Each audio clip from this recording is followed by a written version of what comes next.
Well, Another the year, first, Chaff. yeah, the first meeting for the year, right? February. We've had a bit of a, uh, a month off. I'm not sure that it was a month off. I think there was plenty more going on than probably goes on normally in January. But yeah, look, it was a good meeting today. Over pretty quickly, a number of issues. But look, I think we need to reflect on the things that have happened in that period of time that we haven't met as a council, and one of those obviously was Australia Day, It which was. I think was a great success. I think we've learnt a few lessons from this Australia Day, and we'll be, I suppose, revisiting that with a view to improving it again if we can. So what was Look, your opinion of it, Trina? well, I thought it worked really, really well. This year there was a grant that enabled a wonderful dinner the night before Australia Day, so the actual recipients of awards were announced on that evening, with our ambassador this year being Bruce Elder, who was fantastic. That's right. Former Tumut person, and I think what was really lovely is that I'll let you tell everybody who the Citizen of the Year and the community person was. Well, the Citizen of the Year was Tom Moss. He came from Cancoban, and he was, a classic example of the type of activities and person that we have in our community, because he's just given so much of his time to assisting people within that community, and a very worthy recipient of that.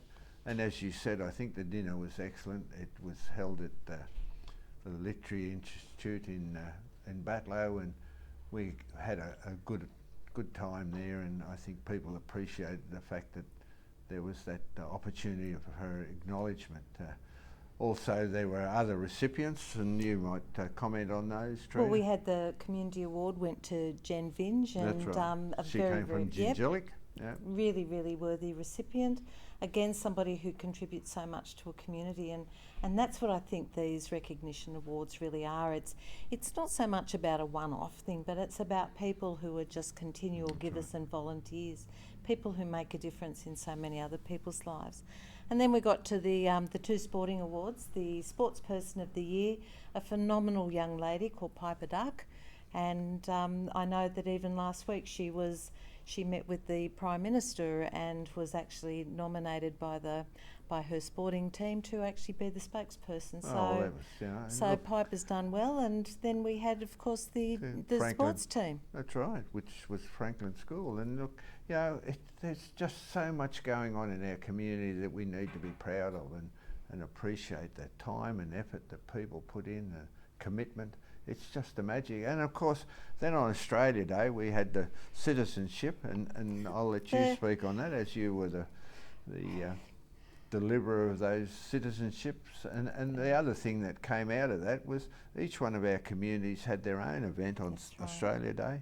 And I think those individual events are something that, as a council, we really need to encourage every community to host its own events on Australia Day itself, and to celebrate in the way they want to. But this year we did have 34 citizens. Wow. Yeah. And there was not a Smith or a Jones amongst them.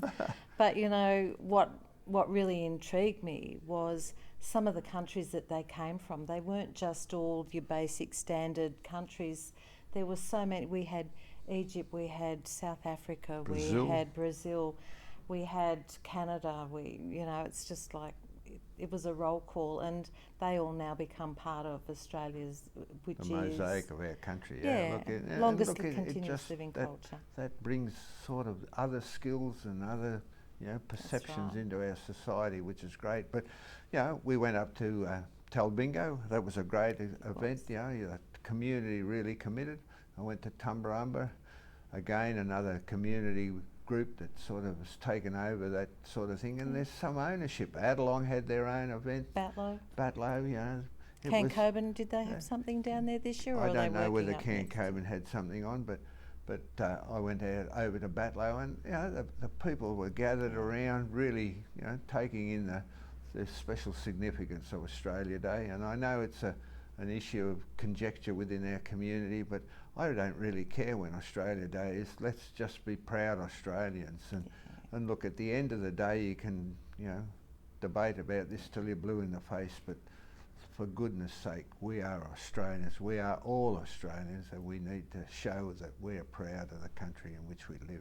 And I think just before we move on to the next thing, it's really important to congratulate and thank the staff who worked so tirelessly. Did a magic job. Yeah. They did, you know, Kaylee and Mickey and Lisa, is it? I just don't want to miss anyone, but you know, they worked so hard to do everything leading up to not only Australia Day, but even for your event last weekend. Well, the Tumba Trek, it was fantastic. You know, we had the dinner on the Friday night, and we had about somewhere between 95 and 100 people walk on Tumba Trek, and it was a 15-kilometre walk through some magic country, you know, not only native forest, but pine, and down to the new swing bridge on the Carboona Creek or down at Carboona on the human hobble walking track. And look, that's a fantastic facility, all the way from Yass to Albury. We need to make sure that we get out and present that, and that comes in as part of our trails study. It does. You know, it's and but all they those. don't just happen, Chaff. That's my right. point. The Someone staff makes it so happen. hard. That's right. Yeah.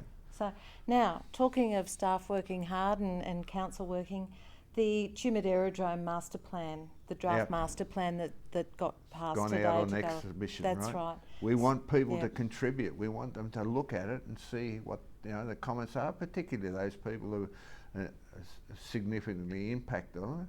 But it's out there for the people to look at, to have an opinion on, and make sure you get it into the council within that 28-day period, so that we can consider every one of those submissions and give them the due consideration they deserve. So important. When things go out to public exhibition, it's called public for a reason. We want everybody to have their say and to read the document. Don't rely on 9 elected representatives around a table to make the submissions or to make the comments. We really need feedback from you out there in the community.